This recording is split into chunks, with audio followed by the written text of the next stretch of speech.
السلام علیکم ورحمۃ اللہ دوستوں ماما. وعلیکم السلام ورحمۃ اللہ دوستوں اور Shahnawaz. Welcome to our channel Bisha. Today we are going to read حضرت ابراہیم کی story part 7. دوستوں آج ہم ہمارا آقا کتاب میں سے پارٹ 7 پڑھیں گے اور اس کا ٹائٹل ہے انوکھی منت. تو دیکھتے ہیں کہ اس کے اندر کیا ہے. ٹھیک ہے شاہنواز؟ اچھا.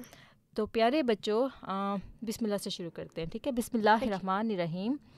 پیارے بچوں، عرب میں قریش کی قوم سب سے زیادہ معزز تھی، یعنی کہ عزت دار تھی اور ان کی بہت زیادہ رسپیکٹ کی جاتی تھی. اور قریش میں بنی ہاشم کا قبیلہ سب سے زیادہ شریف سمجھا جاتا تھا. بنی ہاشم کہتے ہیں ایک اور ان کے قبیلے کا ہی ایک نام تھا. جیسے ہوتے نا ڈفرینٹ بردرز ہوتے ہیں ایک فیملی کے اندر، تو اسی طرح سے ایک بڑے قبیلے میں آگے ڈفرینٹ چھوٹی فیملیز ہوتی ہیں اس قبیلے کی. اچھا، تو بنی ہاشم کا قبیلہ سب سے زیادہ شریف سمجھا جاتا تھا. عبد المطلب بن ہاشم اس قبیلے کے رئیس اور مکہ کے سردار تھے. وہ بہت بڑے سردار تھے مکہ کے. کعبہ کے متولی ہونے کی وجہ سے تمام عرب ان کی عزت کرتا تھا. متولی کہتے ہیں یعنی کہ وہ کعبہ، خانہ کعبہ وہ جو حضرت ابراہیم نے بنایا تھا نا لامیہ کا گھر، تو وہ اس کی لک آفٹر کرتے تھے کہ یہاں پر کس نے آنا ہے، کس کو اجازت نہیں ہے اور کیا کرنا ہے یہاں پر. ٹھیک ہے، تو عبد المطلب نے ایک دفعہ ایسی عجیب و غریب منت مانی کہ جب سے دنیا پیدا ہوئی ہے آج تک شاید کسی نے نہ مانی ہوگی. منت کہتے ہیں شاہنواز پرومس کو، کہ انہوں نے اپنے دل میں ایک پرومس کیا اللہ تعالیٰ سے کہ اگر ایسے ہو گیا تو پھر میں یہ کام کروں گا. انہوں نے کہا کہ اگر میرے ہاں 10 بیٹے پیدا ہوئے اور سارے میرے سامنے جوان بھی ہو گئے تو میں ان میں سے ایک بیٹے کو خدا کے نام پر قربان کر دوں گا. اب دیکھو ذرا انہوں نے کیسی منت مانگی کہ اللہ تعالیٰ اگر ان کو 10 بیٹے دے تو وہ ایک بیٹے کو اللہ تعالیٰ کے نام پر قربان کر دیں گے. اب کیا ہوا، اللہ تعالیٰ کی قدرت عجیب ہے. ان کے ہاں 10 بیٹے پیدا ہوئے اور 10 ہی ان کی زندگی میں جوان ہو گئے. منت مانتے وقت تو عبد المطلب کو کچھ بھی خیال نہ تھا، مگر جب اسے پورا کرنے کا وقت آیا تو وہ بڑے سٹ پٹائے. ظاہر بات ہے اپنی اولاد کو قربان کرنا آسان کام نہیں ہوتا، لیکن وہ آدمی بات کے سچے اور دل کے پکے تھے. سارے بیٹوں کو خانہ کعبہ میں لے کے گئے تاکہ حسب وعدہ ان میں سے ایک کو قربان کر دیں. قربان کہتے ہیں ذبح کر دیں ان کے گاڈ کے نام پر. اچھا، کعبہ میں پہنچ کر انہوں نے قرعہ نکالا اور تو وہ ان کے سب سے چھوٹے بیٹے عبداللہ کے نام نکلا، جن کی عمر اگرچہ ابھی صرف 10-17 برس کی تھی مگر سارے بیٹوں میں سب سے زیادہ لائق اور نیک تھے. علاوہ ازیں صورت شکل کے لحاظ سے بھی اپنے بھائیوں سے بہتر تھے.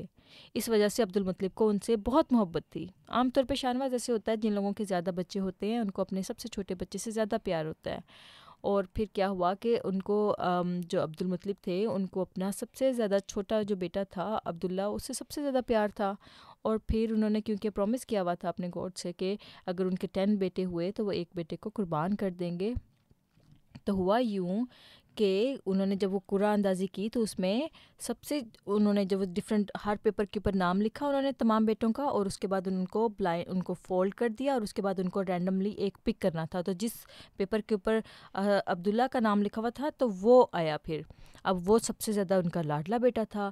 ویسے بھی چھوٹی اولاد سے عام طور پہ والدین کو زیادہ محبت ہوا کرتی ہے، تو اس لیے جب عبداللہ کا نام کا قرعہ نکلا تو عبد المطلب قدرتاً بہت گھبرائے، مگر بہرحال انہوں نے منت تو پوری کرنی چاہیے.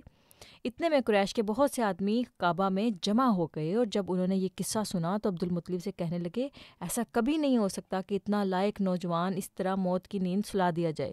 اب وہاں پر لوگ جمع ہو گئے. انہوں نے کہا کہ نہیں، عبداللہ کو تو بالکل بھی ذبح نہیں کرنا چاہیے اور یہ تو اتنا اچھا اور قابل لڑکا ہے. آپ یہ کام کریں کہ 10 اونٹوں پر اور عبداللہ پر قرعہ ڈالیں. اگر قرعہ اونٹوں کے نام پر نکلایا تو انہیں ذبح کر ڈالیں. انہوں نے کہا کہ انہوں نے ایک تجویز پیش کی. انہوں نے یوں کہا کہ ایک قرعے کے اوپر 10 اونٹوں کی قربانی لکھیں اور ایک قرعے کے اوپر عبداللہ کا نام لکھیں اور اس کے بعد دوبارہ ان کو فولڈ کریں اور رینڈملی ایک پک کریں.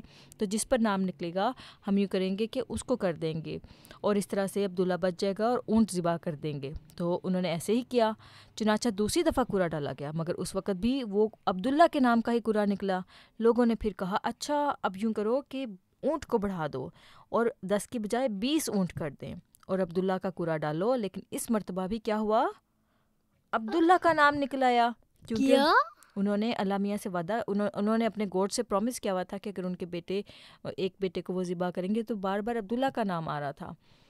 قوم کے بار بار اصرار سے عبدالمطلب 10 اونٹ زیادہ کر کے کرہ ڈالتے رہے، مگر ہر بار کرہ عبداللہ کے نام کا ہی نکلتا رہا۔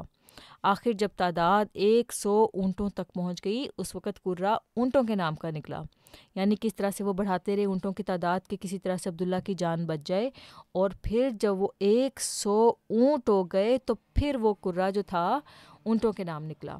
یہ دیکھ کر عبدالمطلب نہایت خوش ہوئے، مگر انہوں نے مزید اطمینان کے لیے دوبارہ کرہ ڈالا۔ اس وقت بھی وہ اونٹوں کے ہی نام نکلا۔ اس کے بعد انہوں نے انتہائی مسرت کے ساتھ عبداللہ پر 100 اونٹ قربان کر دیے۔ یہی عبداللہ، پتہ ہے وہ عبداللہ کون تھے؟ حضور صلی اللہ علیہ وآلہ وسلم کے والد صاحب تھے۔ والد کہتے ہیں باپ کو، بابا کو، ڈیڈی کو۔ اچھا، تو آپ کو یہ آج کا چھوٹا سا واقعہ پسند آیا ہے؟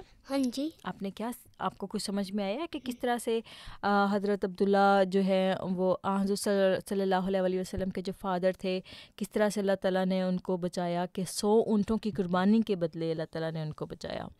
تو بعض کا ایسے ہوتا ہے، اللہ تعالیٰ صرف ایک امپورٹنس ظاہر کرنا چاہ رہا تھا کہ وہ بندہ کتنا امپورٹنٹ ہے، کہ اس کی جگہ 100 اونٹ قربان کیے گئے اور پھر وہ بچایا گیا۔ تو یہ تھا آج کا چھوٹا سا واقعہ، اور امید کرتے ہیں ہمارے دوستوں کو یہ دلچسپ سا واقعہ اچھا لگا ہوگا۔ شاہنواز کو تو اچھا لگا ہے نا؟ شاہنواز اچھا لگا ہے نا؟ تو اب ہم اس کو ختم کرتے ہیں ویڈیو کو یہاں پر، اور جانے سے پہلے ہمیں ایک دفعہ درود شریف پڑھ لیں۔ چلو سناؤ پھر۔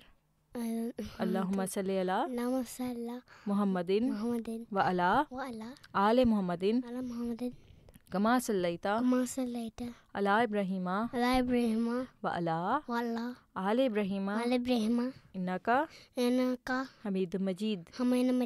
اللہم بارک علی محمد و علی آل محمد کما بارکتا علی ابراہیم و علی آل ابراہیم انکا حمید مجید۔ چلیں اب اللہ حافظ کرتے ہیں، ٹھیک ہے؟ اللہ حافظ، and don't forget to subscribe our channel and share it.